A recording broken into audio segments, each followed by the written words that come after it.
నమస్తే రమగారు. నమస్తే జయ.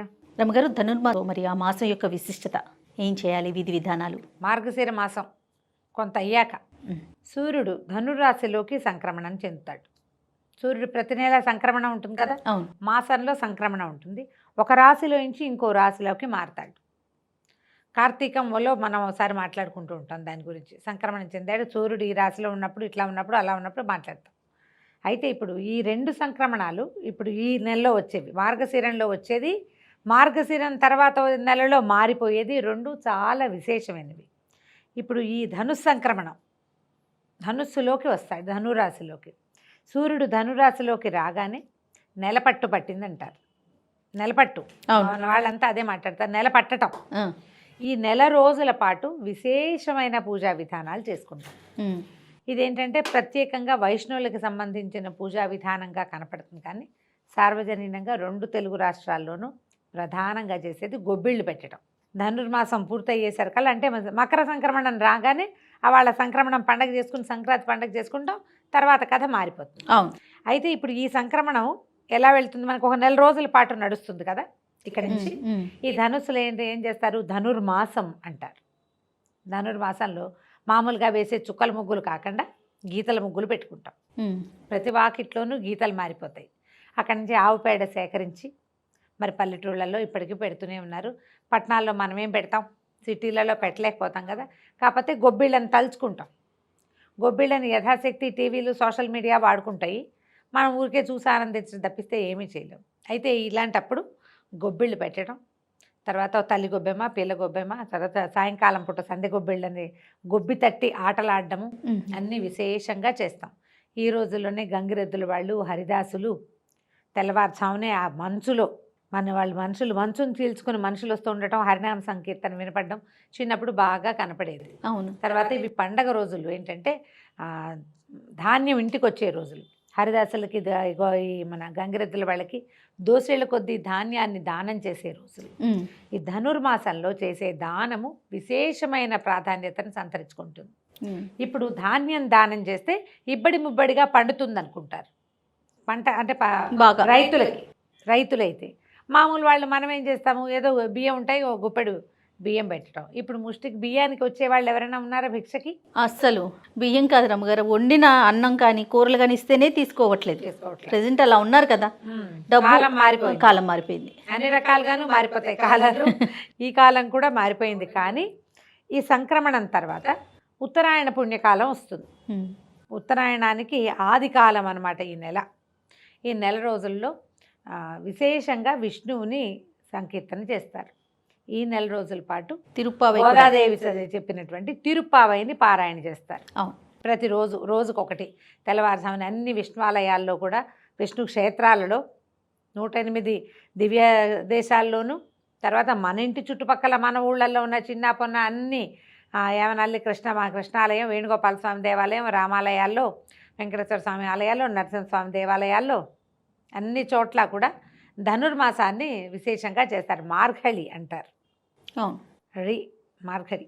ఈ మార్గళి ప్రత్యేకంగా చేసేది ఏంటంటే పొద్దున్నే లేవటం, విష్ణునామ సంకీర్తనతో నిద్ర లేవటం, తర్వాత స్వామివారికి ఆరాధన జరుపుకుని ఈ తిరుప్పావైలో ఉన్న మొదటి పాసురాన్ని మొదటి రోజున, రెండో పాసురాన్ని రెండో రోజున చొప్పున చదువుకుంటారు.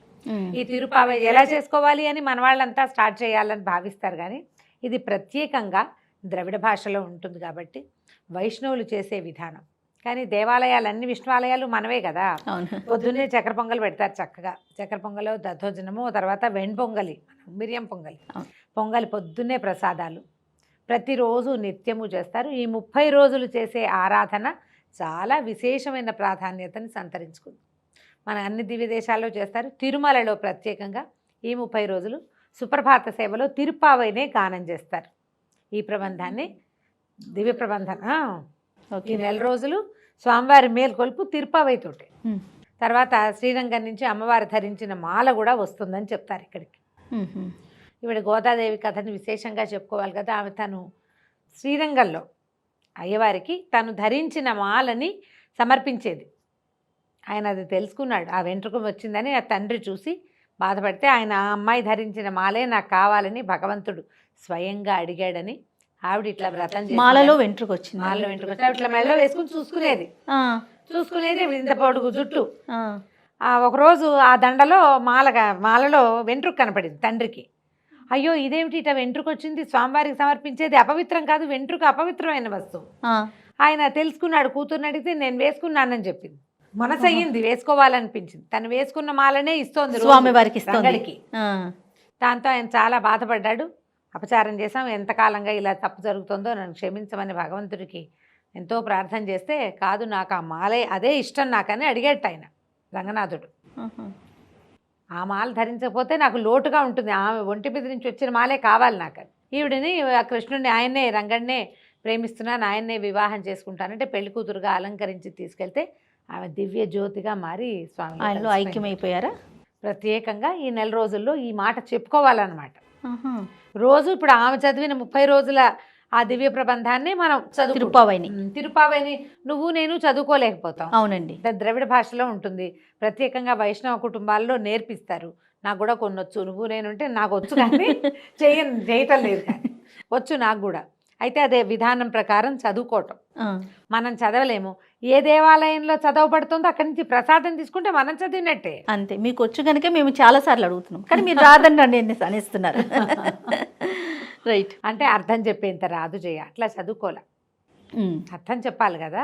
అలా ఇప్పుడు ఊరికే స్తోత్రం చదివిస్తే ఏముంది, ఇప్పుడు లలితా సహస్రనామం నువ్వు కూడా చదువుతావు కదా. అవును, నేను చెప్పగలుగుతా, నాకు చదివి దాని అర్థం తెలుసుకోగలను.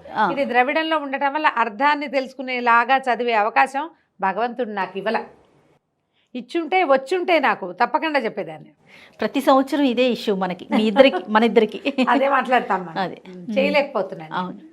ఇప్పుడు అలా ఎవరు చెప్పేవాళ్ళు ఎవరైనా దొరికితే చక్కగా తప్పకుండా విశేషంగా చెప్పించుకోవాలి, అర్థం వినాలి. ఆమె ఎట్లా పిలుస్తుందంటే, ఎట్లా ప్రభు సేవకి వేళ అయింది, పొద్దున్నే నిద్ర లేవండి, తొందరగా లేచి వెళ్ళి స్నానం చేసి రావాలి, ఆయన నిద్ర లేపాలి స్వామిని అని వీళ్ళని నిద్ర లేపుతుంది అనమాట ఆవిడ చెలికత్తెల్ని. చాలా విశేషమైన అర్థం కలిగి ఉంటుంది. ఈ 30 రోజుల పాటు పారాయణ చేయటం, మధ్యలో కొన్ని విశేషం నాయకనాయ అంటారు, అదొక ప్రత్యేకమైన పాసురం. తూమణి మాడత్తు అదొక ప్రత్యేకమైన పాసురం. అట్లా ప్రత్యేక పాసురాలప్పుడు ప్రత్యేకమైన సేవాకాలాన్ని జరుపుతారు. తర్వాత ఈ గోదా కళ్యాణంతో ఈ తిరుపావై ప్రబంధ పఠనం పూర్తవుతుంది. ఈ నెల రోజుల పాటు ఇలా చేయబడే దేవాలయానికి వెళ్ళి ఒక్కసారైనా నమస్కారం చేయండి. మానవ మాతృలు ఎట్లా భగవంతుడిని చేరచ్చు చెప్పింది ఆమె. సాధారణంగా మన అందరికీ పూజ ఉంటుంది, భక్తి ఉంటుంది, ఏదో చేస్తాం. మనం ఏది చేస్తున్నామో అదే భక్తి అనుకుంటాం. ఒక్కొక్కళ్ళకి పువ్వుల మీద ఉంటుంది, ఒక్కొక్కళ్ళకి దండల మీద ఉంటుంది, ఒక్కొక్కళ్ళకి ప్రసాదాల మీద ఉంటుంది. చాలామందిని గ్యాదర్ చేయటం, కొంతమందికి చాలా అలంకారం, కొంతమందికి ఉపవాసం, కొంతమందికి మడి ఆచారం, ఇతరులకు కనపడక, కొంతమందికి వితరణ, అందరికీ బాగా ఇంతంత ఎక్కువ ప్రసాదాలు చేసి పంచిపెట్టేసేయాలి. భక్తి పలు విధాలుగా ఉంటుంది. మధుర భక్తి ఇది. భగవంతుడిలో చేరటం ఎట్లా ఆయనతో మమేకమైపోవాలో ఈ గోదాదేవి మనకు తెలియజేస్తుంది. ఈ ప్రత్యేక ప్రబంధాన్ని ఈ నెల రోజులు చదువుతారు. అవకాశం ఉన్న వాళ్ళు చదువుకోవచ్చు, లేని వాళ్ళు మేము చదవలేకపోతున్నాం ఎట్లా చెప్పండి అని అడగండి. ఎక్కడ చదువుతారో ఆ గుళ్ళోకి వెళ్ళిపోండి, అంతే. అక్కడికి వెళ్ళి ప్రసాదం స్వీకరించండి. ప్రతిరోజు ఒక పాసురాన్ని చదువుతారు. మనం ఇళ్లల్లో చేసుకునే వాళ్ళు ఏం చేస్తారు, గోపద్మ వ్రతం అంటారు. గోపద్మ వ్రతాలు కూడా అదొక పేరుకే కానీ అది ఆచరిస్తున్న వాళ్ళు ఎవరు ఇప్పుడు మనకైతే కనపడరు, చాలా తక్కువ. గోపికలు కూడా ఇట్లా కృష్ణుడిని ఆరాధించి భర్తగా పొందారని, అమ్మవారు ఎట్లా గోదాదేవి ఇట్లా స్వామివారిని ఆరాధించి ఆయనలో ఐక్యమైందని చెప్తారు. కృష్ణుని ఆరాధన, విష్ణువుని ఆరాధించడం, రంగనాథుణ్ణి ఆరాధించడం ఈ నెల రోజులు చేసినా కూడా విశేషమైన ఫలితం లభిస్తుంది. ఎక్కడైనా రంగనాథ స్వామి దేవాలయాలు ఉంటే అక్కడికి వెళ్తే ఆ పడుకున్న ప్రతిమ శయన భంగిమలో ఉండేటువంటి స్వామిని చూడడం అద్భుతమైన ఫలితాన్ని ఇస్తుందంటారు. అన్ని ఆలయాల్లోనూ మనకు విశేషంగా కనపడుతుంది ఇది. ఎలా కుదిరితే అట్లా చేయటం, మనం ఎలా వాకిట్లో ముగ్గేసుకోవటం, ఇల్లు శుభ్రంగా ఉంచుకోవటం, కృష్ణ గాథలు ఏమైనా చదువుకోవటం, భాగవతం లాంటివి, భగవద్గీత లాంటిది చదువుకోవటం, ఇవి అద్భుతమైన ఫలితాన్ని ఇస్తాయి. ఈ నెల రోజుల లోపల మనం ఏం చేస్తాం, పండగ దగ్గరకు వచ్చేసరికల్లా ఇల్లు బూజులు జిమ్మటాలు గిజలు జిమ్మటాలు చేస్తాం. మధ్యలో మనకి న్యూ ఇయర్ మనం పార్టీ చేసుకునే పండగ ఒకటి వస్తుంది. ఈ నెలలోనే కదా అది కూడా వచ్చేది. తర్వాత ఏమో భోగి పండగకి మళ్ళీ బొమ్మలు పెట్టుకోవటము, పిల్లలకి భోగి పళ్ళు పోయటం, అవన్నీ ప్రత్యేకమైనవి కదా. మళ్ళీ దాని గురించి చెప్పుకుందాం, కానీ చెప్పుకుందాం దాని సంగతి. ధనుర్మాసానికి ప్రత్యేకం ఏంటంటే కృష్ణ దేవాలయాలు, విష్ణువాలయాలని దర్శించటమే ఈ నెల రోజుల విశేషం. పొద్దునే లేవటం, దీనికి ఉదయకాలపు స్నాన విధిని గురించి చెప్పరు. మ్హూ. మనం కానీ గుళ్ళోకి వెళ్ళి ప్రసాదం తినాలంటే స్నానం చేయాలి కదా ఖచ్చితంగా కదా. కదా కానీ చన్నీళ్ళు వేడి నీళ్ళు నియమం లేదు. మనకి కార్తీకం లాగా. కార్తీకంలాగా నియమం లేదు. మన వ్యవహారం, మన విధానాన్ని బట్టి మనం చేసేసుకోవచ్చు. అవకాశాన్ని బట్టి చేయండి. మంచు రోజులు కాబట్టి తల కాస్త చక్కగా ఏదైనా మఫ్లర్లు అవి కట్టుకుని దేవాలయానికి వెళ్ళగలిగితే చాలా బాగుంటుంది. ప్రయత్నం చేసి చూడటమే. రైట్ అమ్మ గారు, నమస్తే. నమస్తే జయ.